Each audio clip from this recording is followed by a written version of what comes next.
Hi, everybody. This is Anna Hackman from Green Sisterhood, and I am so glad you joined us today for our broadcast. We're actually interviewing Frances Moore Lappe, who's the author of 18 books. She's written a book that you probably all know, The Diet for a Small Planet, and her newest book is what we're going to be discussing called EcoMind, Changing the Way We Think to Create the World We Want, which I happen to love that title. Now, Frances has given me permission to call her Frankie, so I'm going to be calling her Frankie during the interview.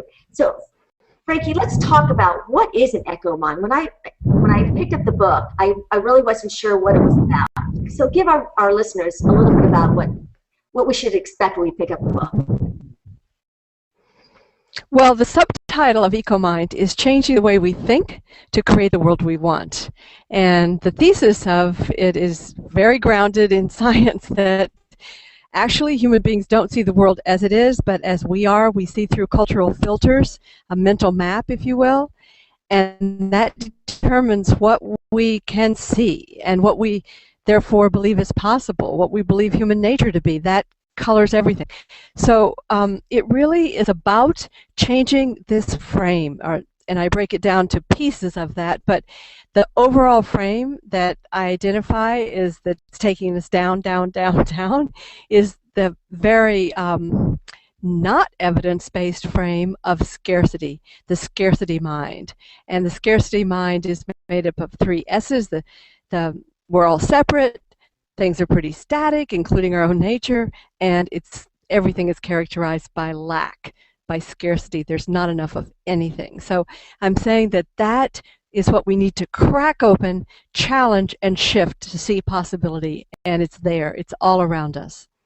One of the things that really struck me when I was reading the book is you used a lot of your science, used a lot of extraneous information that comes into play as to why we're not seeing the world like it is. Like you talked about, like 8 out of 10 people, when they were polled, they wanted to do something about climate change. 7 out of 10 in foreign countries also want to do something about climate change. But you were talking about traps that causes us to be fearful, not empowered, and like you said, kind of in our own world. So tell us a little bit about some of those traps and the ones that are most identifiable to most people about what kind of traps that we're in. Well, I'll just mention 2 because they're very common messages of the environmental movement itself, and I was really scared, speaking of fear, that I would alienate, my buddies in the environmental movement, which hasn't happened, because I think there's, a lot that we can, it's just common sense that we can crack open these frames that are taking us nowhere, and so 2 of them are, one is blame the greedy consumer. Consumerism is the problem. The problem is a consumer society. We hear this all the time. And what I argue in EcoMind is that actually what we experience as a consumer society is a symptom.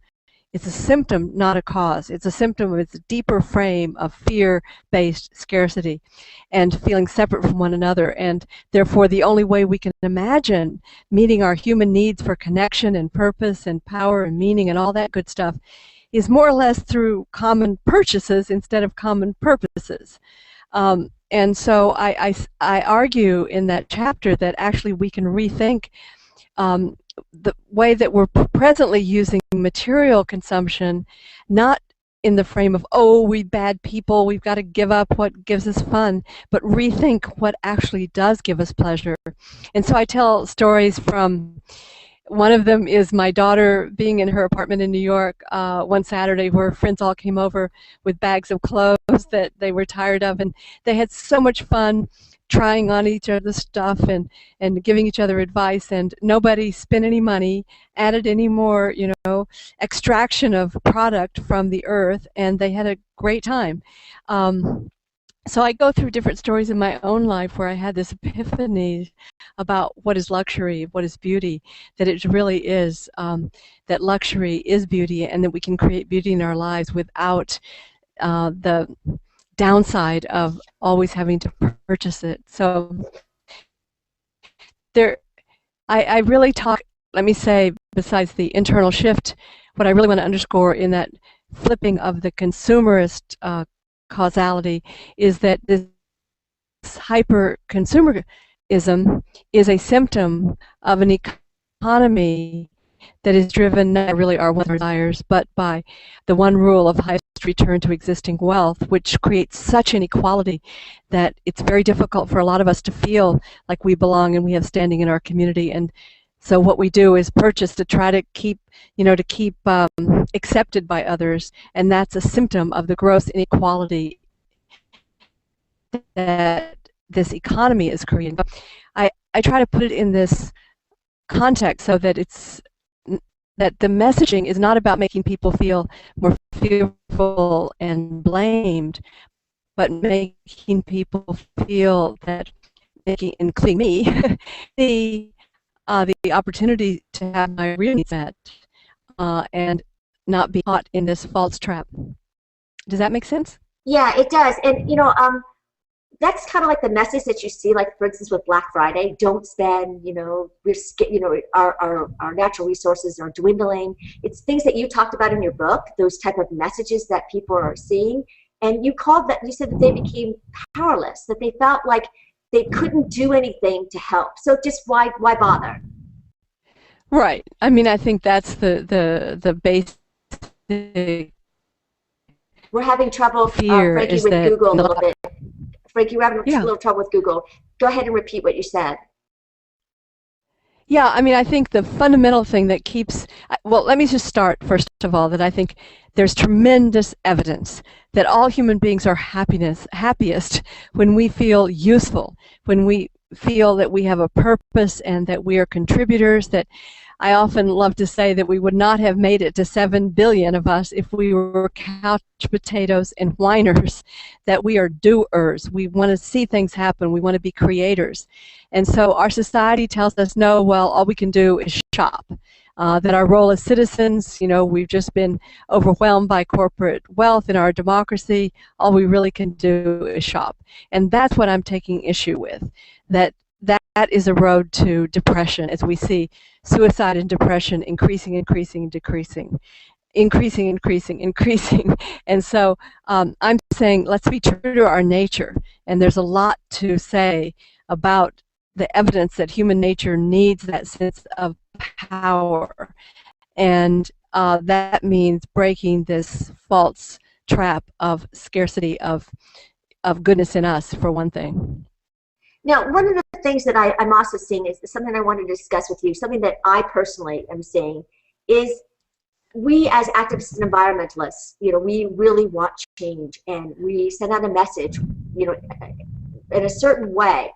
And I'm not sure anymore if we're reaching people, if people are really taking into effect what's happening in the world. So what's the best way for environmentalists and activists to get people motivated again to want to do things? Because like I had told before, 8 out of 10 want to do something about climate reality. Right. So how do we as activists and environmentalists get out there and get people all jazzed up again and motivated? And like you said, we're doers. How do we do that?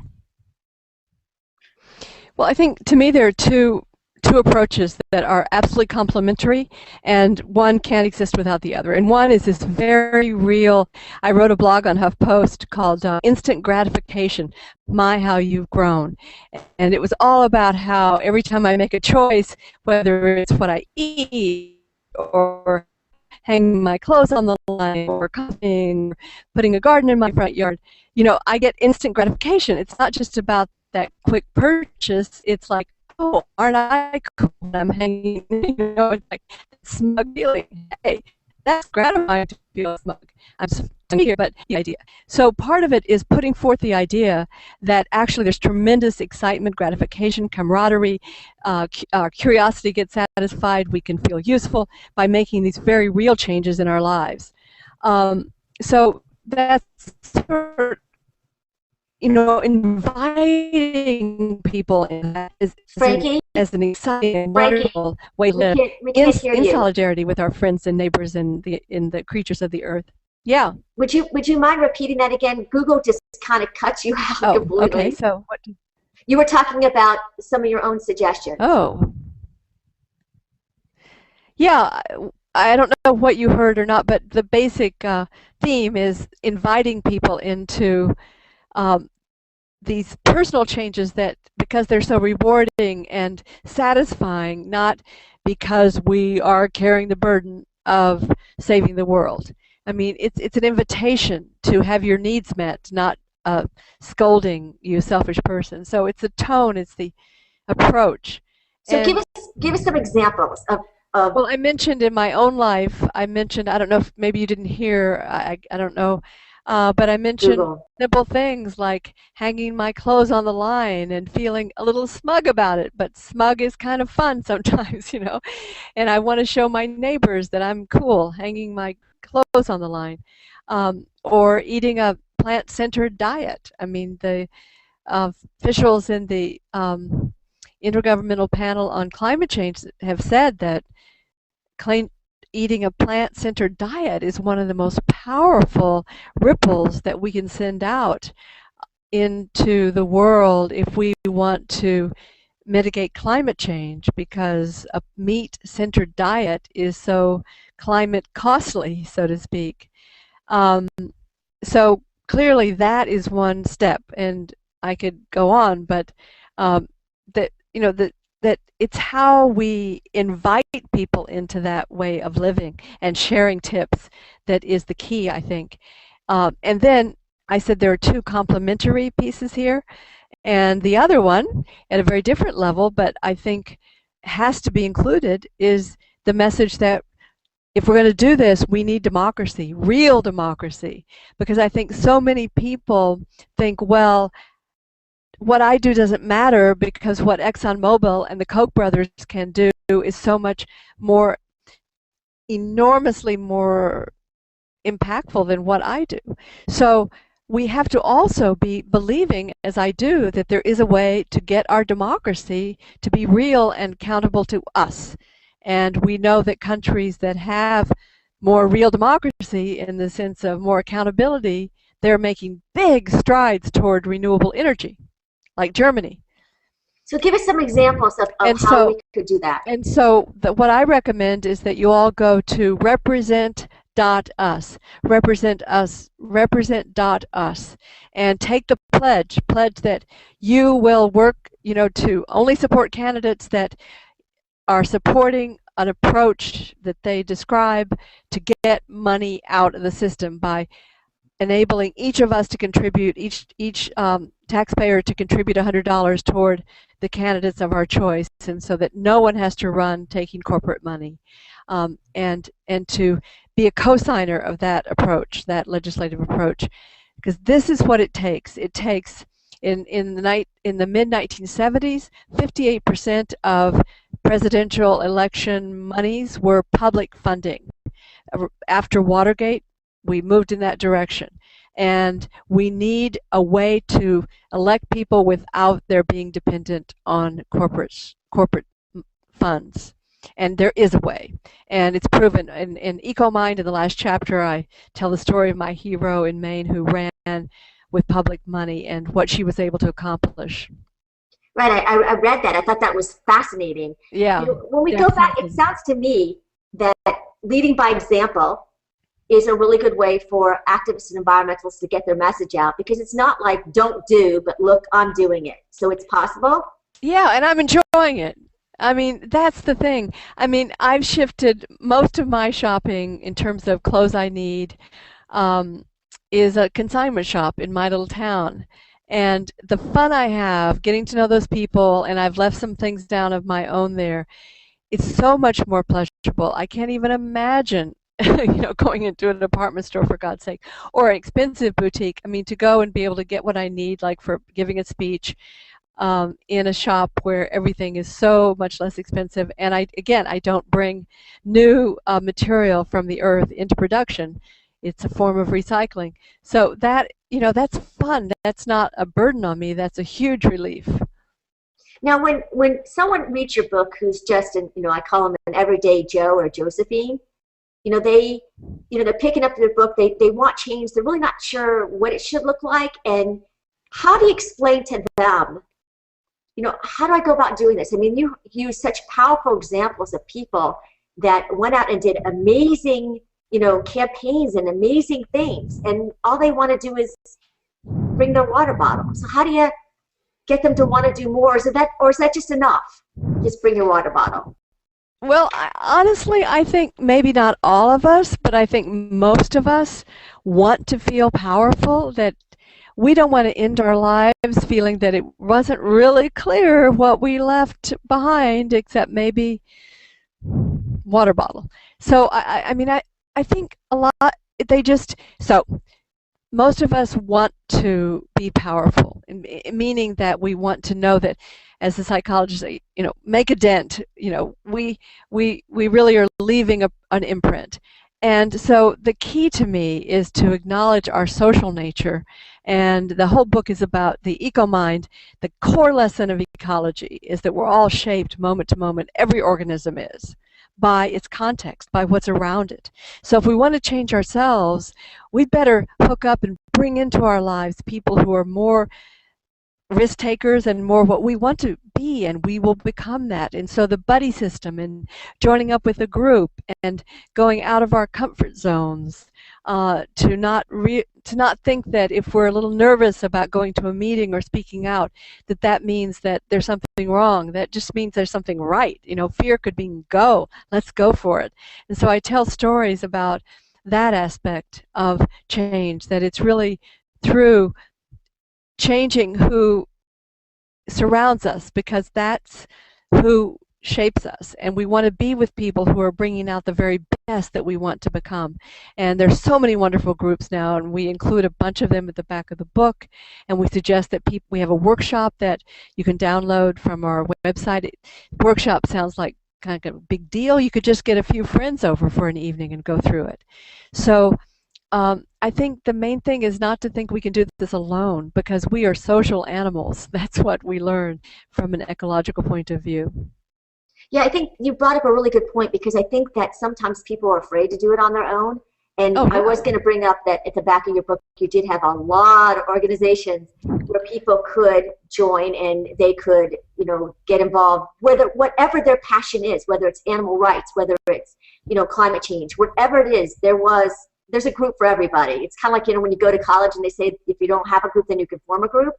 So there was groups there. But, I would really love you to share with us one of your favorite EcoMind examples of where people just came out of nowhere and created this beautiful reality, the challenge that they took, and they created something really great with it. So tell me one of your favorite ones in the book.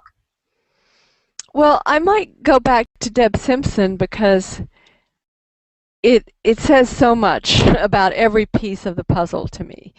Deb, in the year 2000, which was not that long ago, was a waitress and a single mom in a small town in Auburn, Maine. And the last thing she ever imagined that she would become a state legislator. But her friends saw leadership in her. Again, it's the environment. Often our friends see things in us that we can't see ourselves. And they saw leadership in her, and they said, "Why don't you run for office?" And she thought they were crazy, and they told her that no, in our state we have public financing. You just have to get $5 from 50 people and you can run for office. And she said, "Oh, hey, I'm a waitress. Maybe I could do that."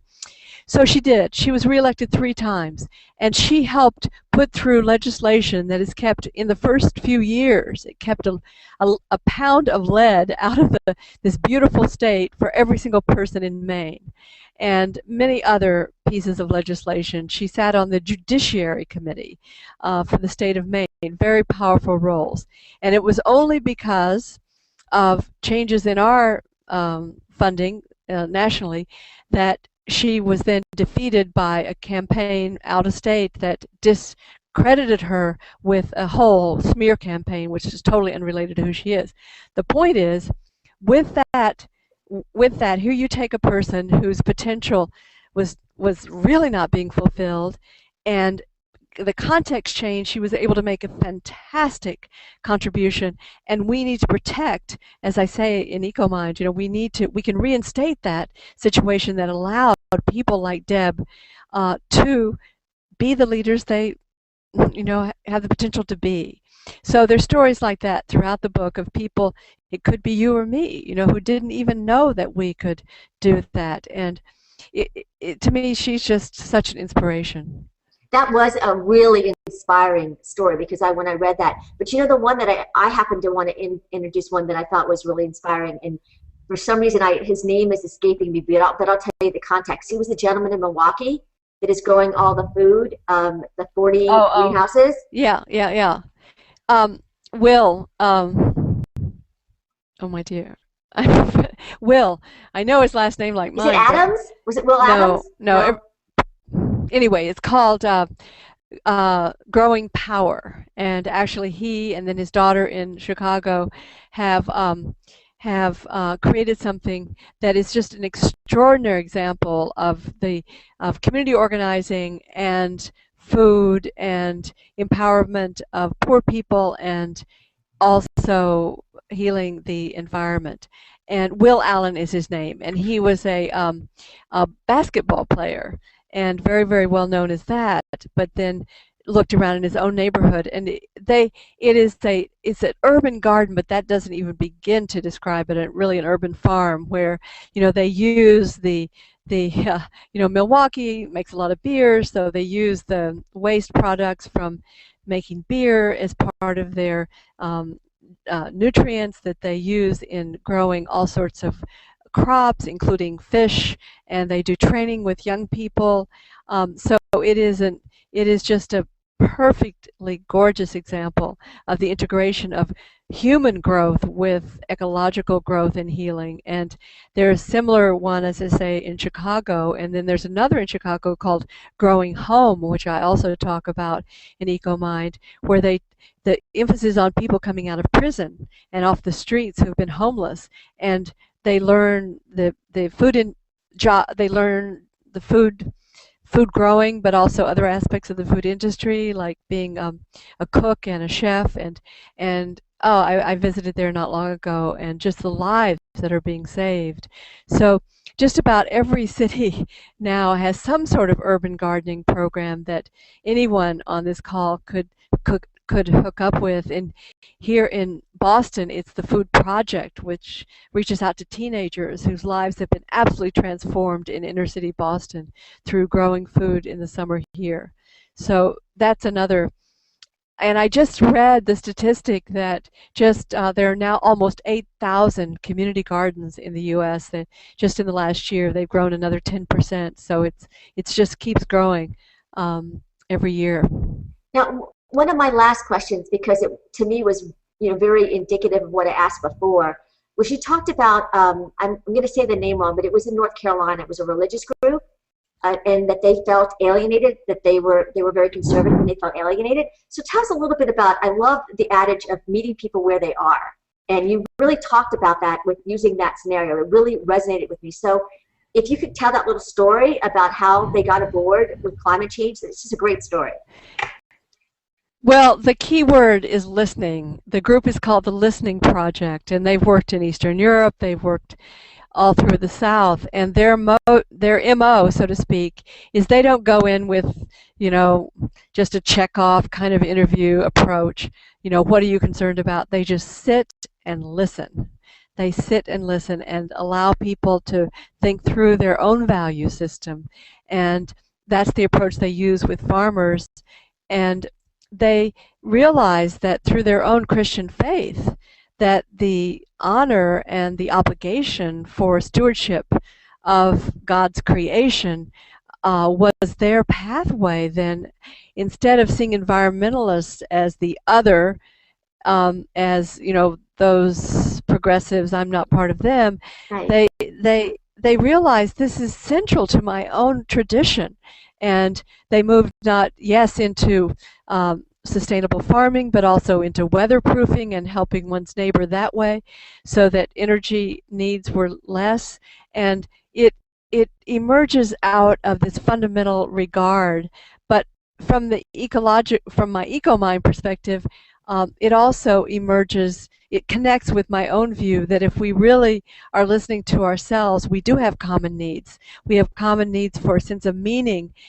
And a lot of us, that is a religious orientation, the meaning that we're fulfilling our faith's values. And that's what happened in this Listening Project work. And so I think that key is really meeting this deep human desire rather than feeling that we're forcing people to do something difficult.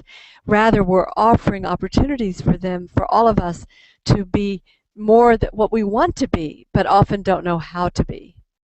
Right. It really illustrated the idea of meeting people at common grounds. And Yes, yes. And honoring that there is in them this common need for meaning and listening to what that is. Yeah, right, because absolutely. I think with everybody there's a triggering point, something that really is deeply profound inside of them that really resonates with them. Something that, like, for instance, moms may find toxicity to be a real issue because of their children. Other people will find climate change to be something, but it's something that is a common ground, like you talked about, that I think from there you can, inspire change. Absolutely, and I think the parent dilemma now, with more and more knowledge of the toxic chemicals in our environment. There's just a report this week about, how many 100 different chemical compounds, most of them totally untested, that have been found in common baby items. So that is highly motivating, and again, getting other moms, other parents together, not thinking that one can take this on alone. So after somebody reads your book, what do you think is the next step? What would you like to see happen? Well, my hope, as I say in the book there, I say, don't read this book alone. Get one of your close friends or associates to also engage with it, and then together, there's, as I say, there's the workshop that you could take it to, deeper level. What does this mean in my life? That you can download from our website, smallplanet.org. You just go to the EcoMind page and you'll see the link to the workshop. But again, looking in your own community, what is going on that I can take this? I think of it as a possibilist. I don't call myself a pessimist or an optimist. I'm a possibilist. So take this sense of possibility into your church group, your maybe your parents group at your school, your kid's school, your workplace. I know businesses that have carried out this workshop with their employees to shift them to a sense of possibility. So, with your family, share it with your family if people are feeling kind of discouraged or frightened by the future. So that's the main thing. The message is all about connection. The giving up the scarcity mind of fear and competitiveness into the EcoMind. EcoMind is characterized by connection, by continuous change, and co-creation. So it is this very opening and fluid way of seeing the world, in which the only choice we don't have is whether to change the world. Because if we do have this EcoMind consciousness, we see that even our inaction is changing the world, but not necessarily in the way we want it to be changed. So it's really a book about power in that sense. And so I hope that the reader would then say, oh, I have more power than I ever imagined I had. And I want to relate to, more with the kind of people who are in this book, and where are they in my own community. So I think that's really the what I want people to take with the book, and to contact us here at Small Planet too, and give us feedback, because that's really important. Isn't there also a forum that's going to be on your site, or is on your site?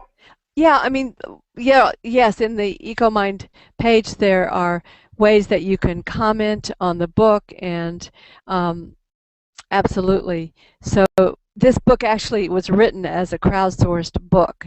I put it out as a draft, and then I got the equivalent of 80 single-space pages of people's comments before I turned it into this.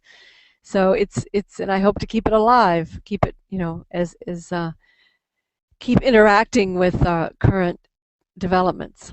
So can you provide us with the URL of your site?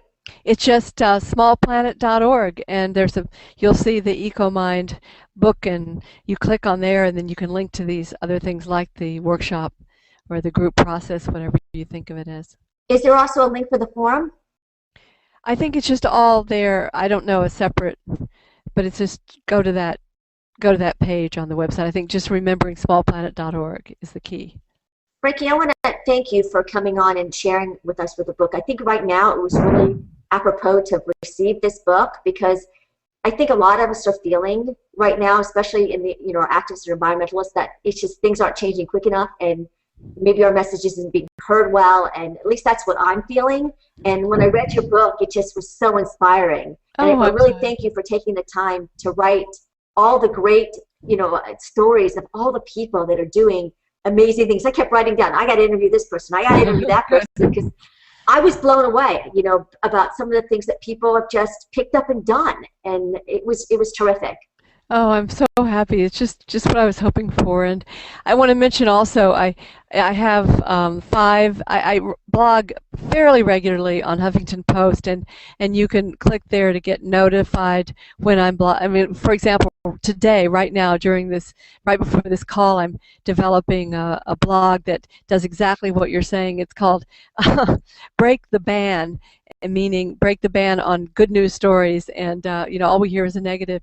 And so I'm going through the things that are most exciting to me right now in the environment. Where is change happening? And so if anyone would like to be notified, and you can also get on our e-list on our website, smallplanet.org. We have a quarterly newsletter that my daughter and I do. Yeah, I think that you're making a great point, that people tend to like innovation, and they do like good stories. They like that, and maybe that's the message that we need to convey more, as things that are happening that are great, and people are doing powerful things and great things, and even, like you said, leading by example. How much fun it is to hang your clothes out or plant-based diet. In my case, they all know me as the crazy gardener, because I love to garden. I write about it all the time. So I think maybe that's the message, like you said, is to kickstart people to say, hey, I want to get involved. I have a passion, and it's okay to have that passion. Exactly. It's exactly it. And and I always love feedback, positive, negative. So we're really easy to find on the web at smallplanet.org. I just wanted to thank everybody who actually is watching this live. I know Google has not been really kind with this video. The first part of it was kind of rumpled up, as I called it, and had to ask Frankie to repeat herself. And but at the end, we did get a clear video that was really good. And unfortunately, for some reason, Karen was not able to get on this chat with us. Karen Lee, who's also my co-founder of Green Sisterhood and my cohort, and she was going to be listing our questions, some of your questions that you had, and unfortunately we couldn't do that. But since I have Frankie's ear, if there are questions, I'm sure I can shoot them back to her, and she would, give us, her feedback of some of the things that maybe I didn't cover. So again, thank you, Frankie, for coming on. Thank you so much. I know you were so busy with this book, and again, thank you for the positive reinforcement that you put in the book. Thank you, Anna. Thank you. Everybody, thanks so much for watching this Hangout, and look forward to more Hangouts on Green Sisterhood.